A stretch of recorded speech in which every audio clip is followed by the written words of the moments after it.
Assalamualaikum warahmatullahi wabarakatuh. Balik lagi di channel Juragan 21.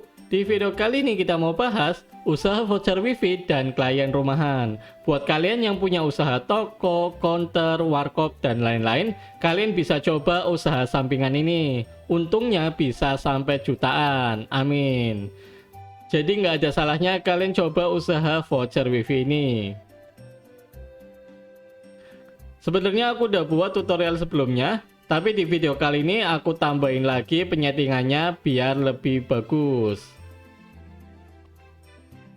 Untuk langkah awalnya, kalian gabung grup dulu di Facebook. Ada grup belajar bersama Pejuang GSM RT/RW Net Indonesia. Karena aku juga masih belajar ya teman-teman, aku belajar dari grup-grup ini. Nanti kalian bisa belajar banyak di grup ini teman-teman. Untuk persiapannya, kalian harus punya PC atau laptop, karena nantinya kita mau setting di PC atau laptop. Buat kalian yang tanya-tanya kalau pakai HP gimana, aku kurang tahu, kalian coba cari di channel lain. Intinya sih kalau cuma pakai HP, aku nggak tahu teman-teman. Nah, yang kedua adalah printer. Kalau printer sih kalian nggak wajib punya, karena kan nantinya untuk voucher wifi-nya kita bisa cetak di luar alias di warnet dan lain-lain. Nah, selanjutnya adalah internet kabel. Untuk internet kabel pilihannya ada banyak, ada IndiHome, BISnet, MyRepublik, CBN, dan lain-lain. Intinya yang ada di kota kalian coba daftarkan aja. Kalau mau daftar coba yang rendah dulu juga nggak apa-apa. Gampang nanti kalau udah berkembang kecepatan internetnya bisa di-upgrade. Terus pertanyaannya kalau di kota kalian nggak ada internet kabel, nggak usah khawatir karena bisa pakai internet GSM.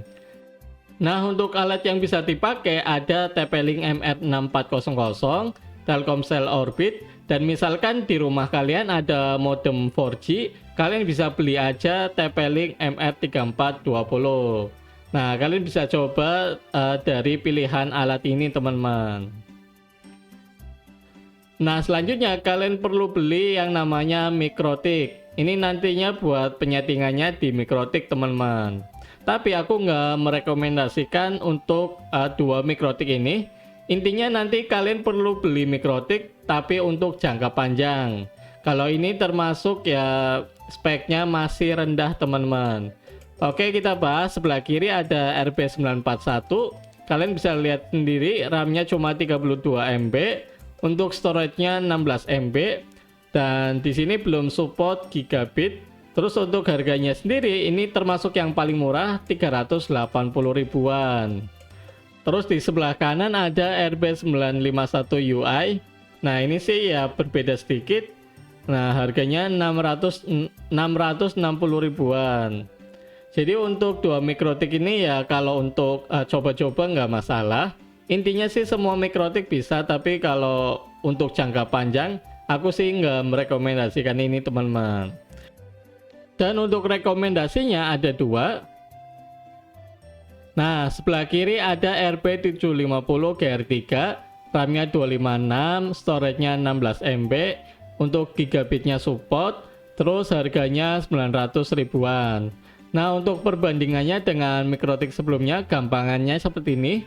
Untuk GR3 itu kuat sampai nampung 100 orang. Nah, terus misalkan usaha sampingan kalian udah berkembang, terus kalian udah upgrade kecepatan internet yang tinggi, kalau pakai GR3 hasilnya bisa maksimal karena udah support gigabit. Sedangkan kalau kalian pakai Mikrotik sebelumnya yang ini, walaupun internet kalian kecepatannya tinggi tapi dia belum support gigabit, ya hasilnya kurang maksimal. Jadi gampangannya seperti itu teman-teman. Dan misalkan kalian punya budget lebih, kalian bisa langsung aja beli RB450 GX4.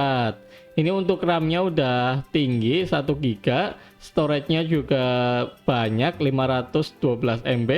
Untuk gigabitnya juga jelas sudah support. Untuk harganya 1,8 jutaan.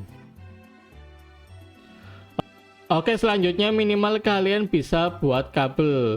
Untuk tutorialnya sebenarnya udah banyak banget di YouTube, cara buatnya juga gampang. Nah, di sini sih untuk kabelnya kalian beli yang Cat 6. Nah, untuk mereknya sih sebenarnya bebas, tapi kalau yang bagus itu merek Belden. Dan beli meteran juga banyak di online ya teman-teman. Jadi nggak harus beli satu box segini. Jadi beli meteran juga bisa. Terus nanti kalian beli konektornya namanya RJ45. Nanti kalian beli juga yang Cat 6. Pokoknya untuk kabel dan RJ45-nya yang Cat 6. Untuk merek-merek juga banyak. Kalau yang bagus ya menurut aku merek Belden. Ini sih udah terkenal intinya mereknya.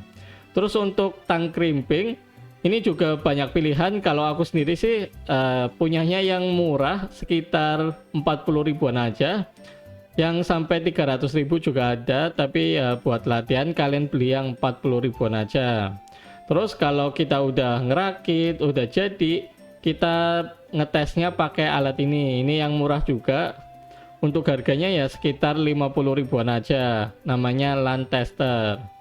Nanti kalian perlu juga alat-alat ini buat latihan. Untuk tutorialnya di YouTube banyak, atau nanti aku juga buat sendiri teman-teman. Oke, kita lanjut. Nah, selanjutnya ada access point. Ini kenapa aku tulis indoor, karena nanti ada access point outdoor. Nah, yang aku tampilin ini yang sering dipakai orang-orang dan harganya lumayan murah. Ada tenda N301, terus ini TP-Link WR840N, terus ini Totalink N300RT. Ini harganya ya sekitar 160 ribuan aja. Kalian bebas beli yang mana aja. Kalau aku sendiri sih lebih suka ke TP-Link, tapi aku juga punya tenda, aku juga punya Totalink, jadi ya aku punya semuanya. Nah, untuk fungsi access point indoor ini ya untuk sekitaran kita aja, jadi bukan untuk access point jarak jauh. Intinya contoh kayak aku punya usaha konter, di depan konter ada satu, terus di belakang rumah ada satu. Jadi ya intinya biar maksimal kita sebar di beberapa titik. Ini fungsi dari access point indoor. Selanjutnya ada access point outdoor. Nah, kalau ini jangkauannya lumayan jauh, tapi harus dipasang di ketinggian ya sekitar 5-7 meter ya teman-teman. Jadi nanti kalian pakai tiang atau pakai apa, intinya dipasang di ketinggian 5-7 meter. Nah, pilihannya sama seperti tadi, ada TP-Link, tenda, Totalink. Terus ini TP-Linknya tipenya CPE 220. Ini kalian bisa lihat sendiri. Ini tenda O3, ini di bawah ada tulisannya tenda O3. Terus ini CP300, Totalink CP300. Abaikan yang 5 km ini, nanti pembahasannya lain teman-teman. Nah, untuk jaraknya sendiri ya sekitar 100 meteran. Kalau nggak ada halangan kemungkinan bisa 100 meteran. Soalnya semua alat kalau ada halangan kayak tembok, pohon, ya nanti sinyalnya berkurang. Untuk review-reviewnya udah banyak yang upload di YouTube, nanti kalian coba pelajarin lagi. Intinya kalau kalian perlu access point outdoor, beli salah satunya. Kalau aku sendiri sih kayaknya lebih suka ke Totalink kalau buat outdoor. Tapi kalau kalian cukup indoor aja ya nggak usah beli, nggak apa-apa. Nah, untuk merek lain yang bagus tapi harganya lumayan itu banyak ya teman-teman. Jadi nggak harus merek tadi. Ada merek Ubiquiti, ada Aruba, bahkan ada merek Mikrotik. Jadi untuk Mikrotik sendiri nggak cuma produknya Mikrotik aja yang kita tahu, tapi juga ada access point dan lain-lain. Mungkin buat kalian yang modelnya lebih bisa beli merek ini ya teman-teman. Oke, kita lanjut. Selanjutnya kita butuh yang namanya switch hub. Nah, fungsinya ini untuk memperbanyak port. Contoh kan Mikrotik portnya cuma ya 4, 5 seperti itu. Nah, kita bisa memperbanyaknya dengan membeli ini. Jadi mengubah satu port Mikrotik menjadi 8. Ada yang isi 5 dan seterusnya. Kalian beli aja yang merek Totalink, ini udah lumayan bagus. Kalau bisa yang udah support gigabit, biasanya di belakangnya ada huruf G. Jadi yang biasa contoh Totolink S808. Kalau yang udah gigabit belakangnya ada huruf G. Dan biasanya bentuknya ada cekungan. Kalau yang biasa nggak ada cekungannya teman-teman. Oke, jadi kalian perlu beli yang namanya Switch Hub, baik yang isi 5 maupun 8. Kalian beli aja yang isi 8. Nah, ini untuk alur sederhananya. Nah, kita kan nanti daftar provider internet atau internet kabel, dapat yang namanya router. Ini sebagai sumber internetnya. Nanti kabelnya kita hubungkan ke Mikrotik. Nah, di Mikrotik kita setting. Setelah disetting, sinyalnya dikeluarkan ke access point. Jadi sinyal dari sini diproses dulu, baru disebarkan kembali. Ini untuk alur sederhananya. Oke, untuk part 1 sekian dulu ya teman-teman. Buat kalian yang ada tambahan atau ada pertanyaan, coba isi kolom komentar. Intinya kita belajar pelan-pelan, step by step, biar bisa ya teman-teman. Untuk next video kita upload part keduanya.